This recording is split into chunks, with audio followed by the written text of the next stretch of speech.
الحمد لله رب العالمين والعاقبة للمتقين ولا عدوان إلا على الظالمين وأشهد أن لا إله إلا الله وحده لا شريك له ولي الصالحين وأشهد أن محمدا عبده ورسوله وصفيه من خلقه وخليله سيد الأولين والآخرين اللهم صل عليه وعلى آله وصحبه ومن اتبعهم بإحسان إلى يوم الدين أما بعد. Chers frères et sœurs, on continue toujours notre discours sur les doigts.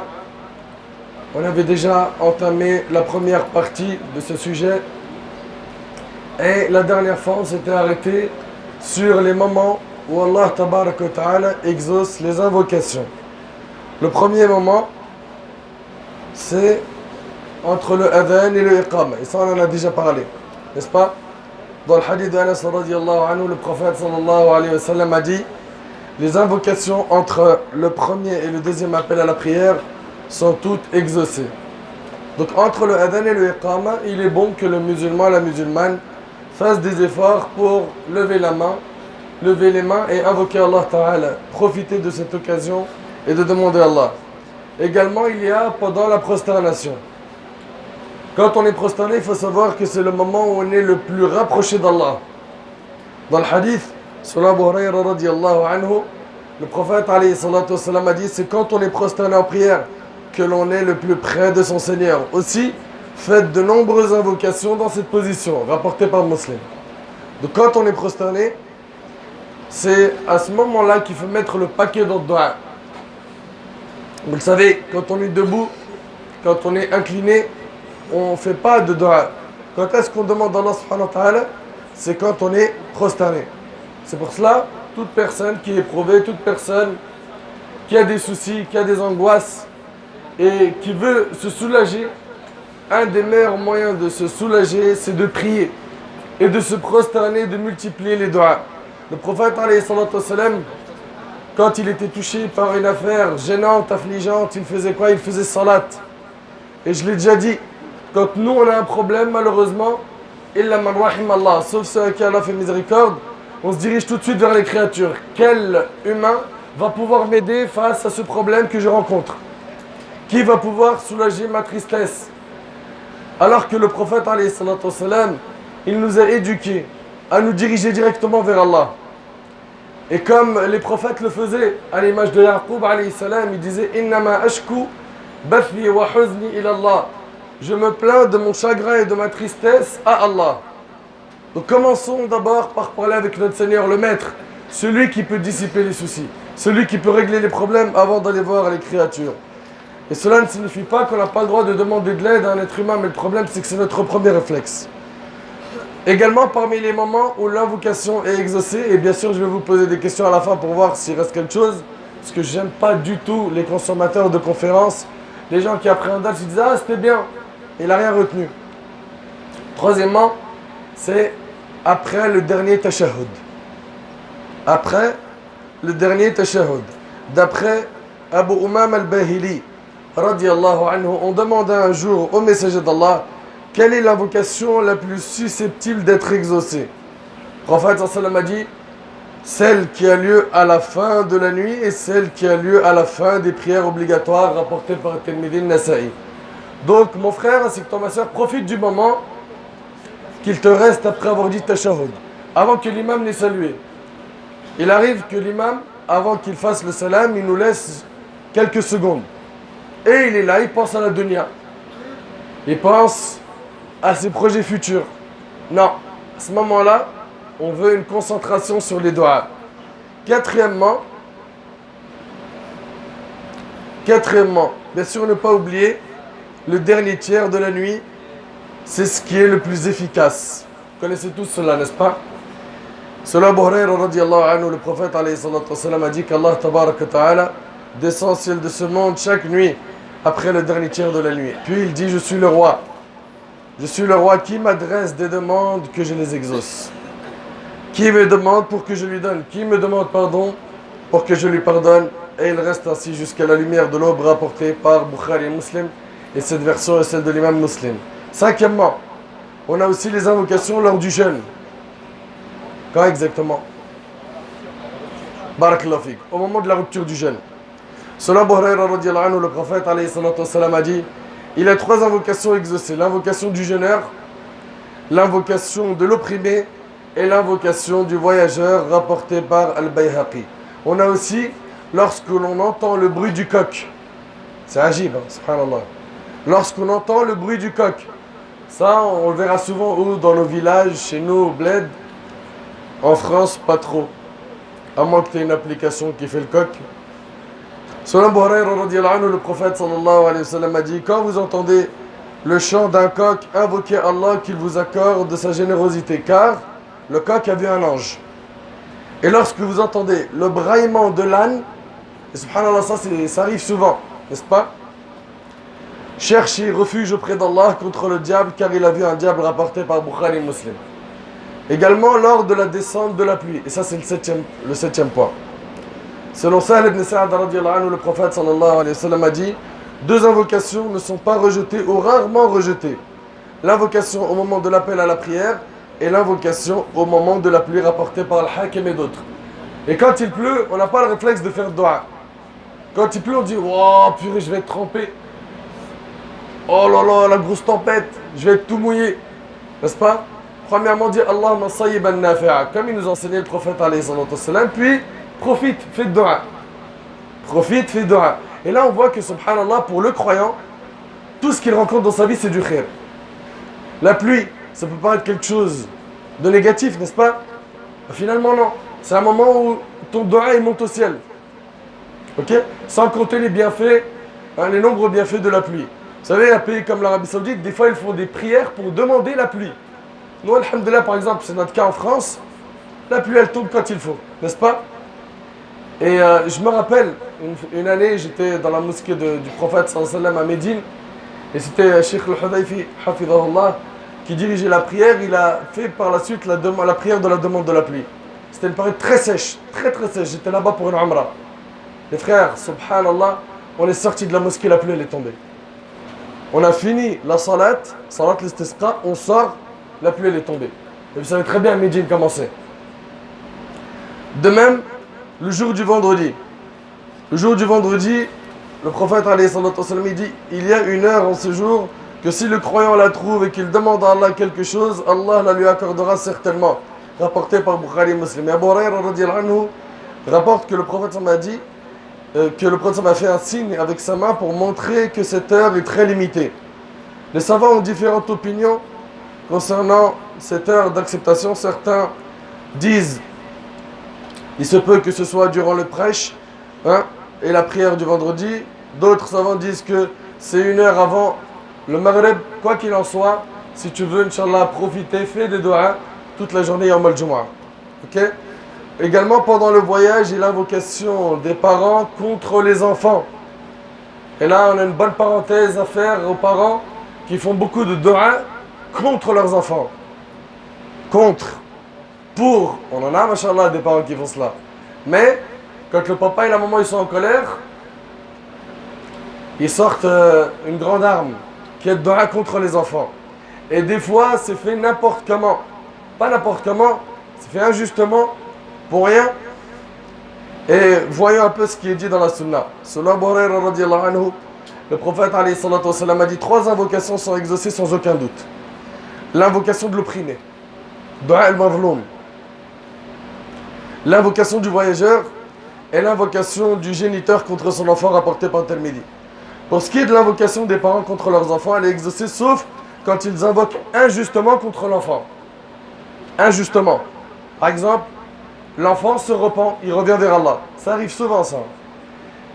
Et malheureusement, il arrive rarement que certains parents s'opposent à la pratique religieuse de leurs enfants. Ils leur disent, si tu continues, par exemple, à prier, à aller à la mosquée, à pratiquer la sunna, je fais dua contre toi. Même s'ils font dua contre toi, sachant que c'est injuste, ce dua ne monte pas au ciel. Ce dua n'est pas exaucé. Ok? La maman, elle dit à sa fille, si tu portes le hijab, je fais des doigts contre toi. Vous suivez? Cette invocation ne sera pas exaucée. Il ne faut pas la prendre en compte. Et ça ne doit pas nous faire peur et nous empêcher de pratiquer notre religion. Il en est de même pour des parents qui disent à leur fils, tu n'as pas intérêt à te marier avec une femme voilée, sinon fais des doigts contre toi. Ok? Tout cela, on n'en prend pas compte. Ces doigts ne sont pas exaucés. La preuve, dans le hadith rapporté par l'imam Muslim, le prophète alayhi salatu wassalam a dit Allah ne cesse d'exaucer les invocations de quelqu'un tant qu'il ne souhaite pas une source de péché. Vous suivez? Allah ne cesse d'exaucer les vœux, les doigts de quelqu'un, les invocations de quelqu'un, tant qu'il ne souhaite pas une source de péché. Donc si quelqu'un fait des doigts en souhaitant quelque chose de mal, ça, ce n'est pas exaucé. Et puis ça montre la justice d'Allah subhanahu wa ta'ala. Et pour les parents, je leur rappelle que selon Jabir radiallahu anhu, le prophète sallallahu alayhi wa sallam a dit n'invoquez pas du mal contre vous-même, ou contre vos enfants, ou contre vos biens, de crainte que votre invocation ne coïncide avec une heure où Allah exauce toute demande. Rapporté par Muslim. N'invoque pas le mal contre ton enfant. Imagine, tu dis Ya Allah, fait qu'il lui atteint, que mon enfant soit touché d'un grand fléau, ou qu'il meure, et qu'Allah à ce moment-là exauce ton invocation. Est-ce que tes larmes de regret vont ramener ton enfant à nouveau? Donc il ne faut pas être bête et stupide. Sous prétexte qu'on est en colère, on fait doua comme ça sans réfléchir contre nos enfants. Faire super attention, wallah, les moments de colère, les parents des fois disent n'importe quoi. Vous le savez mieux que moi. Donc aux serviteurs d'Allah, évitez de faire des invocations contre votre famille, vous-même, votre argent, votre travail. Également, il ne faut pas rater ces occasions. Oui, il ne faut pas rater ces occasions qui sont très nombreuses comme on le voit. Et je vais reprendre l'ordonnance de l'exaucement de l'invocation de l'imam Ibn al-Qayyim. Il a dit avoir le cœur présent au moment du dua. Vous vous rappelez? Également, choisir les moments propices pour faire dua. On en a cité quelques-uns. 3. Que tu invoques Allah avec humilité et recueillement. Avec humilité et recueillement. Allah Ta'ala a dit dans Surat Al-A'raf Ud'u rabbakum tadarru'an wa khufya. Invoquez votre Seigneur en toute humilité et recueillement et avec discrétion. Et selon Abu Hurayra radiyallahu anhu, le prophète sallallahu alayhi wa sallam a dit sache qu'Allah n'exauce pas une invocation émanant d'un cœur distrait. Vous savez, il y a des gens comme ça, subhanallah, ils font de dua, mais ils ne pensent même pas à son invocation. Et ils parlent avec Allah sans parler avec lui. Ce hadith-là, il est rapporté par Tirmidhi et d'autres. On en a. Ils ont le cœur distrait. Tu as vu quand tu aimes quelqu'un et que tu parles, tu dialogues avec cette personne, on est d'accord que tu es totalement connecté avec elle. Tu prends le soin d'être attentif à ce que tu vas entendre, à ce que tu vas dire. Tu vas faire attention à ce dialogue et tu vas faire en sorte que cet amour grandisse. Malheureusement, regardez combien de fois on prie, combien de fois on se prosterne. Et est-ce que vous vous rappelez de vos dialogues avec Allah? Est-ce que vous vous rappelez d'une présence du cœur pendant vos doigts avec Allah? Chacun se pose la question. Regardez le hadith, il dit sache qu'Allah n'exauce point une invocation émanant d'un cœur distrait, qu'Allah nous en préserve. Et combien de fois on a été distrait dans nos invocations? On était absent. Cette doua, c'était les automatismes. Allah, khfirli ya Rabbi, khfirli ya Rahmani, Allah matoub alayh. C'est des automatismes qu'on fait dans le doua, on n'y prête même plus attention. Le cœur, il est absent. Et comme le disent les savants, ce qui distingue un musulman d'un autre dans l'ibada, c'est la présence du cœur. Ce qui fait en sorte que deux personnes sont dans le même rang, en train de prier derrière le même imam, mais il y en a un, son degré est très élevé auprès d'Allah, sa récompense est immense, et un, sa récompense est faible, c'est la présence du cœur. C'est la présence du cœur. Ton cœur doit penser que du bien sur Allah. Moussa alayhi salam, lorsque l'ennemi était derrière lui et que son peuple lui ont dit quoi? Inna la mudrakoun, ça y est, on va être rattrapé. Il a pensé du bien d'Allah. Son cœur ne connaît que du bien d'Allah. Il a dit Kalla, inna ma'a rabbi sayahdin. Jamais, j'ai mon Seigneur avec moi qui me guidera. Pense du bien d'Allah. Connecte toujours ton cœur à Allah. Est-ce qu'on pense nous du bien d'Allah? D'après Abu Hurayra radiyallahu anhu, le prophète sallam a dit, écoutez bien, Allah Jalla fi'ula a dit, je suis tel que mon serviteur m'estime. Rapporté par Bukhari Muslim. Il sera à l'image de ce que tu penses de lui. Pense de lui que du bien. Pense de lui que du bien pour ne récolter que du bien. Certains parmi nous invoquent Allah pendant des mois et Allah n'exauce pas leur demande. Et on va expliquer pourquoi. Combien on en a qui disent Mon frère, j'arrive pas à me marier. Et ça, c'est la plainte la plus classique. Je n'arrive pas à me marier. Faites dua. J'ai déjà fait. Ça marche pas. Qui t'a dit ça marche pas? Qui t'a dit ça marche pas? Ou ils ne vont pas dire j'ai déjà fait, ça marche pas, mais c'est ce qu'il pense intérieurement. Dans son cœur, il est persuadé que ça ne marche pas. Sachez qu'Allah, par sa miséricorde, n'exauce pas certaines invocations pour le bien de la personne. Dans un hadith Qudsi, Allah Tabarak wa Ta'ala a dit: il y a des serviteurs, si je les enrichis, la richesse les corrompra. Et il y a des serviteurs, si je les appauvris, la pauvreté les corrompra. On comprend de ce hadith et d'autres qu'Allah Ta'ala, quand il donne à une personne, c'est qu'il fallait que cette personne ait cette chose, et à ce moment voulu. Et que certaines personnes, quand Allah les prive, il fallait, et c'était la sagesse qu'ils soient privés. J'ai un de mes meilleurs amis, il m'a dit qu'Allah il le préserve. Alhamdulillah qu'Allah m'a pas facilité de me marier quand j'avais 22-23. Je bouillonnais pour me marier, mais je ne me suis pas marié. Il s'est marié 4-5 ans plus tard. Il dit là maintenant j'ai la maturité pour assumer un couple. Avant, j'étais un gamin. Allah Ta'ala il fait bien les choses les frères. Mes sœurs, faites attention à ne pas penser du mal d'Allah. Sachez qu'Allah par sa miséricorde n'exauce pas certaines invocations pour le bien de la personne. T'envoies demander à Allah telle sœur, car pour lui le mariage avec elle sera efficace. Mais cette personne ne sait pas que c'est Allah qui sait s'il se marie avec cette sœur. Est-ce que ça sera réellement bien pour lui ou non? Wallahu ya'lamu wa antum la ta'lamun. Allah sait est-ce qu'il va vivre malheureux ou non. Et donc il faut réellement connecter son cœur à Allah et être humble. Et attendre de la part d'Allah en ayant un bon soupçon envers Allah. Parmi les signes d'humiliation, on a le fait d'élever sa main.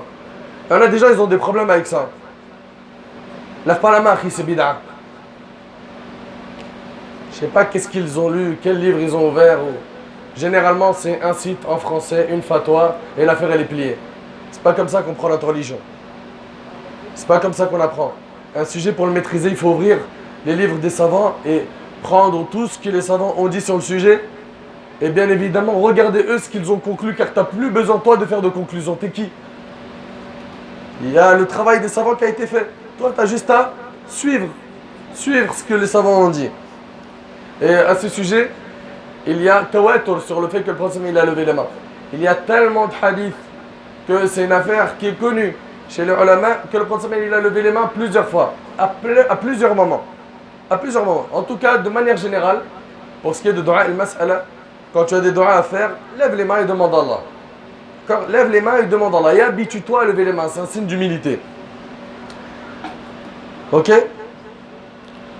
D'ailleurs, dans un hadith, Allah Tabarak wa Ta'ala, quand il voit les mains de son serviteur levées vers lui, il ne lui retourne pas vide. Il ne lui retourne pas vide. Ce hadith, il est rapporté par Tirmidhi, selon Salman. Voilà, pour l'instant, on a vu 3 points. Parmi l'ordonnance d'Ibn al-Qayyim, rahimallah, on verra par la suite les autres points, bi'idhnillah. On se contente de cela, Inch'Allah, pour aujourd'hui. Sallallahu subhanahu wa ta'ala an yanfa'ani bima qultu wa yanfa'akum bima sami'tum. Hadha ma a'lamu Allahu azza wa jalla a'la wa a'lam.